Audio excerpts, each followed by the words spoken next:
So most people, their exit plan is to get the, 6-figure luxury vehicle.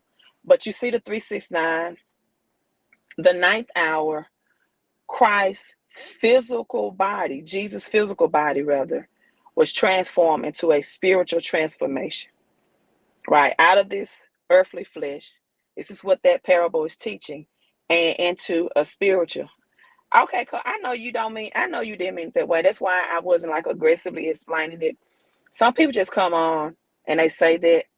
I know you didn't mean it that way. I got your vibe, but I explain it because it's just one of my pet peeves. So, we good. We are good. We're fine. Um, it's not the season to live the finer things in life. The season, that is true. Now, that's the gospel truth. It's not the season to be out here. Now, I just test drove a 6-figure BMW the other day, but that door was open for me. I didn't go in the parking lot saying I'm looking for a BMW 740i. I was there to service my old BMW, and they wanted me to test drive it. Right? They wanted me to test drive it, and so yeah, that's how that happened. Someone says can't wait till the utility starts to kick in. I agree. Seeing some of the paperwork we're fed now is definitely tight. Yeah, they're sleeping in the same bed together, and then when you look at the social credit score, they can confiscate your SRP. For a person like me that's kind of outspoken, and I'm not kind of outspoken, I'm outspoken about the hidden things that are hidden that people can't see in plain sight. Having a social credit score and say, okay, we're going to take your XRP because it's our coin, and you didn't mark out of these regulations. But I do want you all also to pay attention to Chainlink and the Oracle, because what's going to happen is these CBDCs will eventually, right, be one of these cross-border payments, the CBDCs. And a lot of banks right now are already connected with Chainlink for their CBDCs. Some of them are XRPs, some of the smaller banks and money movement systems like MoneyGram, et cetera, with XLM. Eventually, all these CBDCs will be probably XRP, right? Out of the central banks currency. But there has to be, and I don't think it's going to be Bitcoin in the sense of the bank's currency system, because Bitcoin, again, does not operate with the banks. That's not the purpose of Bitcoin. Bitcoin is the people's money, right? It is the people's money. It is outside the government system. Bitcoin is an international asset. XRP is an international asset. This is what makes it a commodity, but their functions and their purpose are different. And so when you're in bed with the government and the government's token, right, understand what you're doing. For me personally, again, I'm not giving financial advice, but I'm taking my gains from XRP because it's dirt cheap right now, right? And I'm going to convert it back into Bitcoin. I'm going to convert those gains to Bitcoin. Now, whatever your goal is, that's you, right?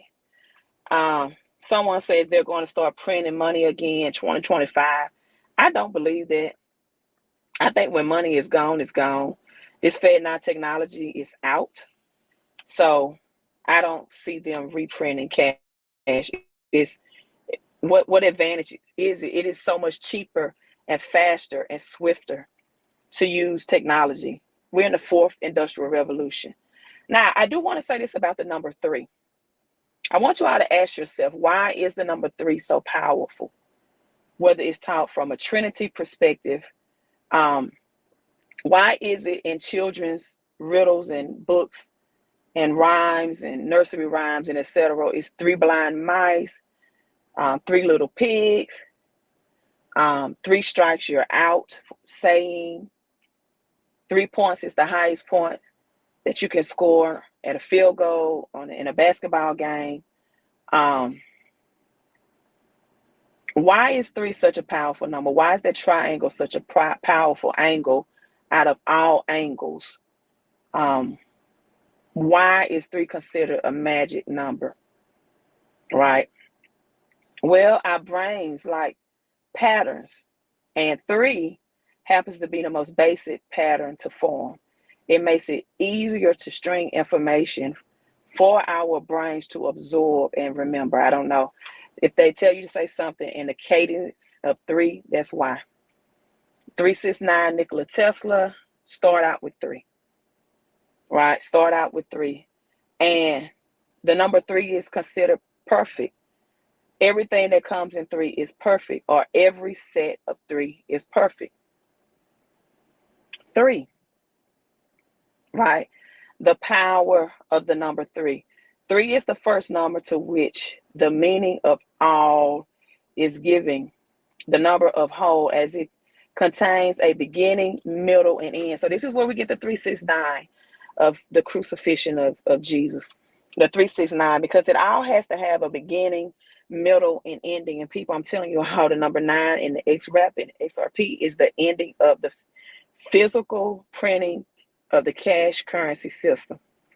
If you're still chasing cash, if you're not converting your cash into crypto, if you have your money in your 401ks and you're not prepared for the finality, and you can possibly lose 50 to 60 to 70% of your retirement in the stock market, because November, the Latin word for November is the number 9, is the 9th month. It is the 9th month. July is the 5th month.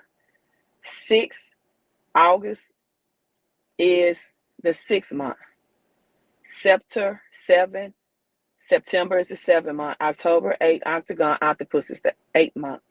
6 August will be the number of man.